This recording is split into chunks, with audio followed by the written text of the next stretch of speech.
প্রিয় দর্শকবৃন্দ, আজকে আমার নতুন একটা ভিডিও নিয়ে আসলাম। এটা হচ্ছে আমার ধানের ভুঁই। আমি এই যে এখানে এই ধানটা চাষ করেছি।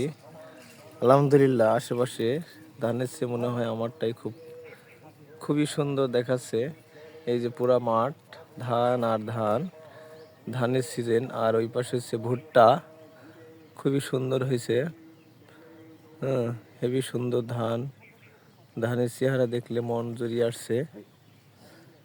এটা হচ্ছে আমার এই যে এতটুক আমার ধান, সামনের টুক খুব সুন্দর ধান হয়েছে। ধানের মাথায় হয়েছে ভুট্টা, আর এদিকেও এই পাশেও ধান, খুব সুন্দর ধান হয়েছে। যেদিকে তাকাই সেদিকে সবুজ আর সবুজ, সবুজে শ্যামলীন এই বাংলাদেশ, তারই যেন প্রতীক। ভিডিওটা দেখলে মন জুড়িয়ে আসে। খুব সুন্দর প্রাকৃতিক নৈসর্গ এখানে মনে হয়। এটাই বাংলাদেশের একটি বৈশিষ্ট্য। আমরা ভাতে মাছে বাঙালি, সেই ভাত। এই যে আমাদের, আর এই যে সুদূর দেখা যাচ্ছে কলা বাগান, তারপরে ড্রাগন বাগানও আছে ওই পাশে, খেজুর গাছ। এই যে আমাদের চুয়াডাঙ্গার আরেকটা নিদর্শন হচ্ছে চুয়াডাঙ্গা জীবননগর থানায় পাকা গ্রামের খেজুরের রস, খেজুরের অরিজিনাল গুড় কিন্তু আমাদের এই পাকা গ্রামে পাওয়া যায়। এই যে খেজুর গাছ আপনারা দেখছেন, ওই যে দূরে দূরে মাঠের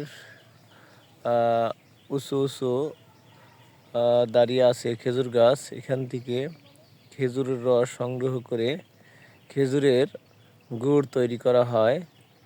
যদি অরিজিনাল কারো খেজুরের গুড় প্রয়োজন হয়, আমার সাথে যোগাযোগ করতে পারেন। কমেন্টে নাম্বার দিয়ে রাখবেন, আমি চেষ্টা করব আপনাদের খেজুরের গুড়ের সন্ধান দেওয়ার জন্য। বন্ধুরা, এখানে এই যে পোড়া মাঠ দেখতে পাওয়া যায়, দেখেন কলা বাগান, খেজুর গাছ, ভুট্টা, এবং এই পাশে হচ্ছে ধানের জমি।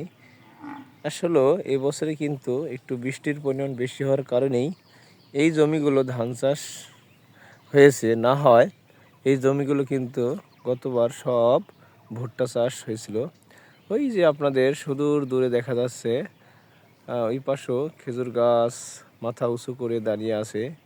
আর এই পাশটা হচ্ছে বাঁশবাগান। অতএব এইখান থেকে সব আবাদি জমি। আর এই পাশটা হচ্ছে আপনার বাঁশবাগান, আর ওই পাশে হচ্ছে ঘরবাড়ি। এটাই আমাদের পাকা গ্রামের বৈশিষ্ট্য। পাকা গ্রামের আশেপাশে সব আবাদি জমি।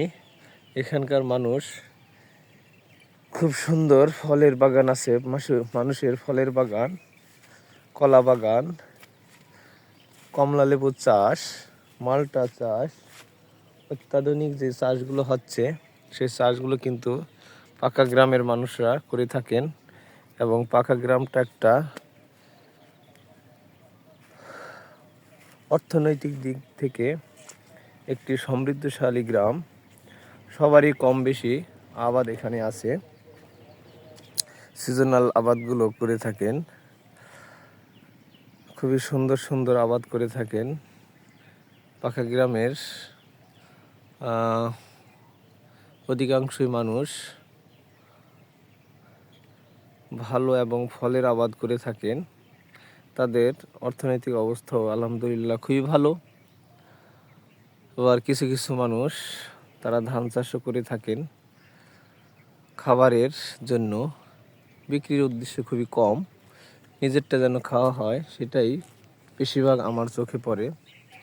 তো সব মিলিয়ে বলা যায় পাকা গ্রামটা একটি আদর্শ এবং সমৃদ্ধশালী গ্রাম, এবং মানুষগুলো খুবই কর্মনিষ্ঠ এবং সত্যবাদী এবং আপন প্রিয় মানুষ বলা যায়। সবাইকে অসংখ্য ধন্যবাদ জানিয়ে আজকের মতো এখানেই শেষ করব। প্রিয় বন্ধুরা যারা ভিডিওটা দেখছেন তারা অবশ্যই আমার চ্যানেলটিকে সাবস্ক্রাইব করে লাইক কমেন্ট দিয়ে যাবেন। ভিডিওগুলো কেমন হচ্ছে আমি ভবিষ্যতে আরও ভালো ভিডিও কিছু দেব এই প্রত্যাশা রাখি। সবাইকে ধন্যবাদ জানিয়ে শেষ করছি। আসসালামু আলাইকুম।